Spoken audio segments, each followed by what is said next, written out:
Are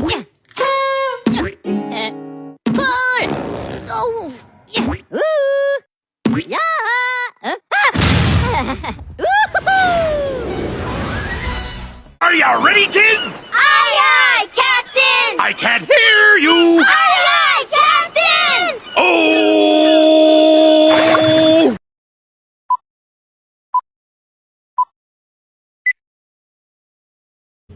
Assalamualaikum warahmatullahi wabarakatuh. Hai teman-teman, perkenalkan nama saya Fahira Ramadhani Gibran dengan nomor induk mahasiswa 4524224041 yang akan bertugas sebagai moderator kelompok 2 dalam berjalannya presentasi video kali ini, di mana kelompok kami akan membahas mengenai batuan sedimen silisik-klastik. Namun tentunya saya tidak sendiri karena saya akan ditemani oleh rekan-rekan saya yaitu Rian Pui, Dwi Ziana Jamila Pade, dan yang terakhir yaitu Susilo Bintang Simbala.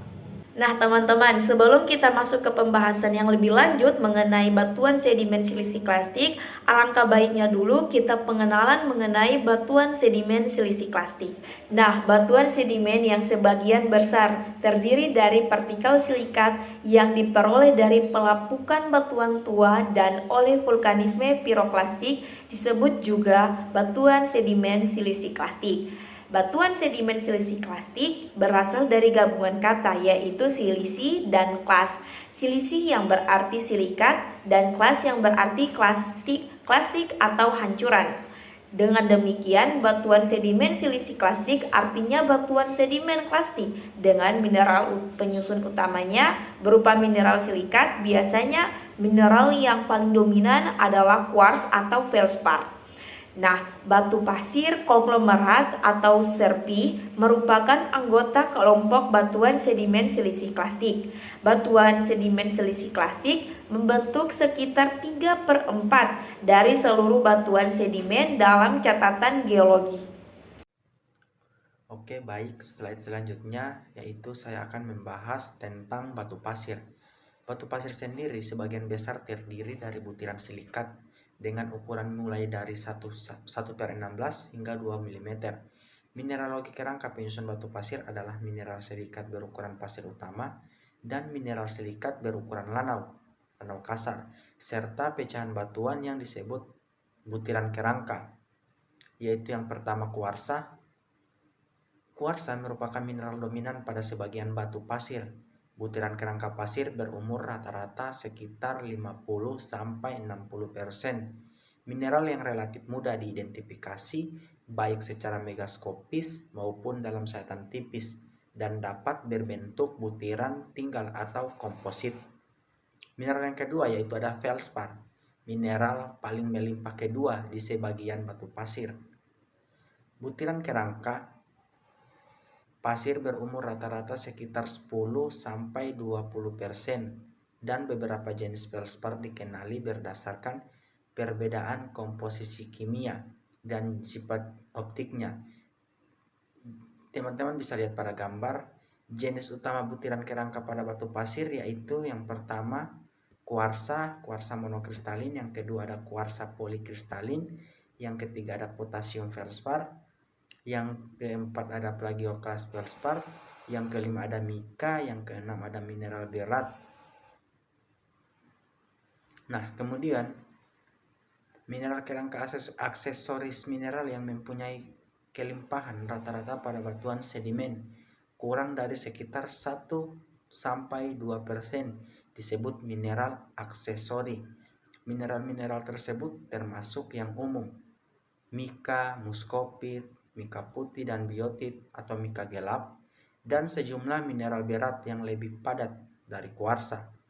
Fragmen batuan, potongan batuan induk purba yang belum terurai untuk menghasilkan butiran mineral individual disebut fragmen batuan atau klas. Fragmen batu terbentuk 15-20% butiran kerangka pada rata-rata batu pasir. Namun, kandungan pecahan batuan pada batu pasir sangat bervariasi dan berkisar antara 0 hingga lebih dari 95%. Fragmen batuan beku, metamorf, atau sedimen apapun terdapat pada batu pasir, namun butirannya berbutir halus. Nah, teman-teman bisa lihat pada gambar 1.2, ini merupakan jenis pecahan batuan yang umum pada batu pasir. Terbagi atas beberapa macam. Yang pertama ada plutonik, granit, yang kedua vulkanik, ketiga metamorfik, sekis, yang keempat metamorfik kuarsit, yang kelima sedimen batu pasir, dan yang keenam sedimen rijang. Kerangka pada sebagian besar batuan sedimen silisiklastik terikat menjadi satu oleh beberapa jenis semen. Semen mineral. Bahan ini dapat berupa silikon, mineral seperti kuarsa, atau mineral non silisiklastik seperti kalsit dan dolomit.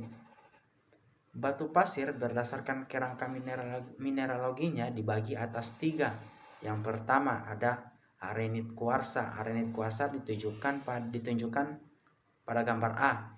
Ini merupakan terdiri dari lebih 90% butiran mengandung silika yang mungkin termasuk fragmen batuan kuarsa. Rijang dan kuarsa umumnya batuan ini berwarna putih atau abu-abu muda, tetapi mungkin berwarna merah juga, ada merah muda, kuning atau coklat karena oksidasi besi. Dan yang kedua, arenit feldspatik ditunjukkan oleh gambar B. Mengandung kuarsa dari 90% kuarsa, lebih banyak feldspat dibanding fragmen batuan tidak stabil, dan sejumlah kecil mineral lain seperti mika dan mineral berat. Beberapa arenit feldspatik berwarna merah jambu atau merah karena adanya kalium feldspat atau oksidasi besi. Yang lain berwarna abu-abu muda sampai putih, mereka biasanya berbutir sedang hingga kasar. Nah, yang ketiga ada arenit litik yang ditunjukkan oleh gambar C. Adalah kelompok batuan yang sangat beragam yang dicirikan oleh kandungan fragmen batuan tidak stabil yang umumnya tinggi seperti batuan vulkanik, batuan metamorf. Nah, warnanya dapat berkisar dari abu-abu muda hingga abu-abu sedang hingga abu-abu gelap. Oke, itulah hasil presentasi dari saya. Selanjutnya akan dilanjutkan oleh teman saya. Terima kasih. Baik, terima kasih moderator. Di sini saya Dwi Ziana Jamilah Pade akan membacakan materi tentang konglomerat dan materi serpihan atau lumpur.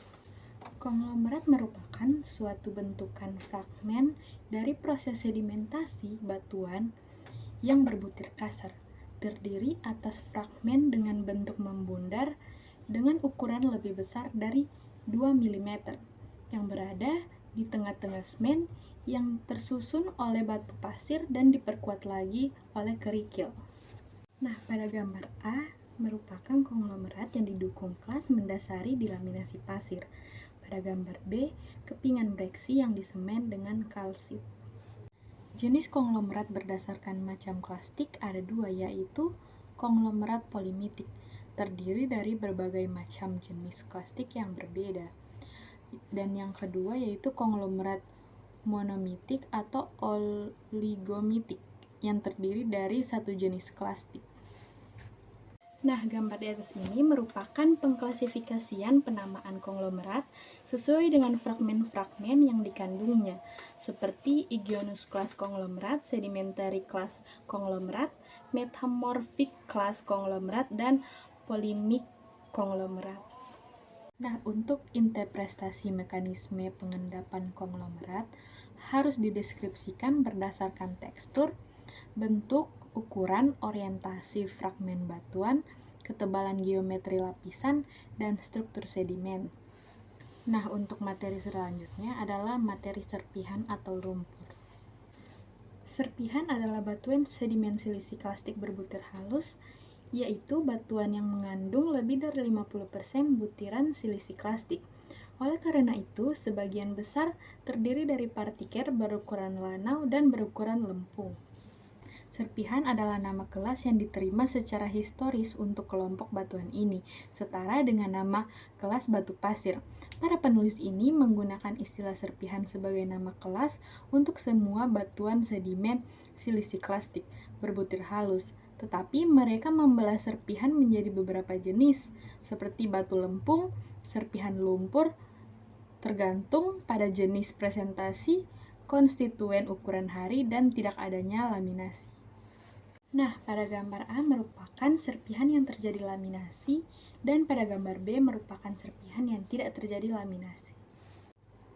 Secara historis, serpihan merupakan kelompok batuan yang kurang dipelajari, terutama karena ukuran butirnya yang halus, mereka sulit dipelajari dengan mikroskop petrografi biasa.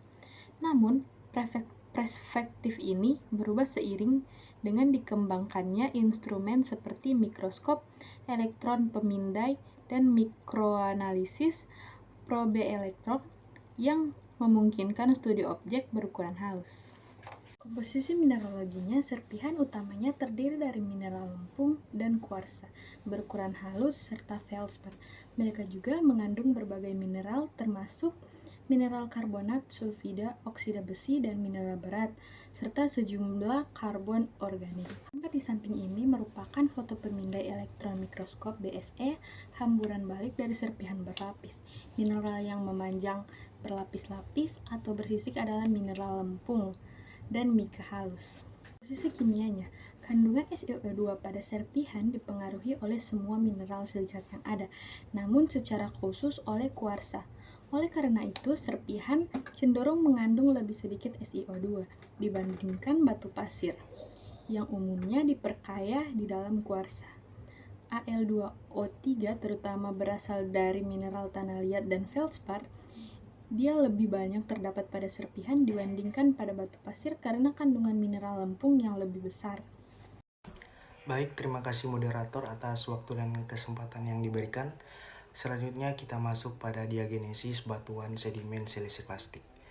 Batuan sedimen silisiklastik ini awalnya terbentuk sebagai endapan kerikil, pasir atau lumpur yang tidak terkonsolidasi. Komposisi mineral dan kimia dari endapan ini seperti fungsi dari sistem kondisi dan proses yang kompleks termasuk litologi batuan sumber, transportasi sedimen, dan kondisi lingkungan sedimen yang baru diendapkan itu dicirikan oleh struktur yang terbungkus longgar dan tidak terikat. Contohnya seperti porositas tinggi dan kandungan air interstisial yang tinggi. Ketika sedimentasi berlanjut di cekungan yang surut, sedimen yang lebih tua ini secara bertahap terkubur oleh sedimen yang lebih mudah sehingga kedalaman yang bisa mencapai ini itu puluhan kilometer. Penguburan sedimen disertai dengan perubahan fisik dan kimia yang terjadi pada sedimen ini sebagai respon terhadap peningkatan tekanan dari barat sedimen di atasnya tadi, kenaikan suhu ke bawah, dan perubahan komposisi air pori. Perubahan-perubahan ini bekerja sama untuk mewujudkan pemadatan litifaksi sedimen, pada akhirnya mengubahnya menjadi batuan sedimen terkonsolidasi. Dengan demikian, kerikil yang tidak terkonsolidasi tadi ini pada akhirnya mengalami litifaksi menjadi konglomerat, pasir menjadi batu pasir, dan lumpur silisiklastik menguras menjadi serpih atau batuan lumpur.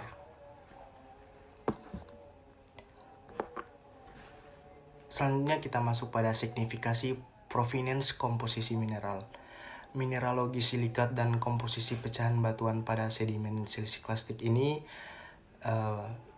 bersifat dasar batuan tersebut. Yang membedakannya ini dengan batuan sedimen lainnya itu mineralogi merupakan properti yang sangat penting untuk mempelajari asal-usul batuan sedimen, karena mineralogi ini memberikan satu-satunya petunjuk yang ada mengenai sifat daerah sumber yang hilang itu, yaitu sistem pegunungan purba. Selanjutnya ada jenis mineral silisiklastik. Di sini ada fragmen batuan yang terawetkan dalam batuan sedimen memberikan bukti penting mengenai litologi batuan sumber. Terima kasih, saya kembalikan kepada moderator. Nah, teman-teman, berikut referensi-referensi yang kami gunakan. Kami dapat menarik kesimpulan bahwasanya batuan sedimen siliklastik merupakan batuan yang fragmen-fragmennya berasal dari batuan yang telah ada sebelumnya, baik itu batuan beku, batuan sedimen maupun batuan metamorf yang telah mengalami proses erosi, transportasi, sedimentasi, dan litifikasi. Nah, contohnya yang pertama ada batu pasir. Batu pasir adalah batuan sedimen yang terutama terdiri dari mineral berukuran pasir atau butir-butir batuan yang terdapat dari batuan asal dari pecahan batuan-batuan sebelumnya. Yang kedua ada konglomerat, adalah batuan sedimen klastik berbutir kasar yang terdiri dari fraksi-fraksi berukuran besar, bentuk membundar hingga kelas berukuran kerikil, berbentuk menyudut, tanggung, misalnya kerikil, kerakal, bongkah yang diameternya lebih dari 2 mm. Dan yang ketiga ada batu serpi, adalah batuan sedimen klastik berbutir halus yang terdiri dari lumpur yang merupakan campuran dari serpihan mineral-mineral lempung dan fragmen-fragmen yang ada. Sekian dari kami, jika ada salah kata mohon dimaafkan. Jika ada yang ingin ditanyakan, nanti tanyakan di bawah kolom komentar. Wassalamualaikum warahmatullahi wabarakatuh. Bye-bye.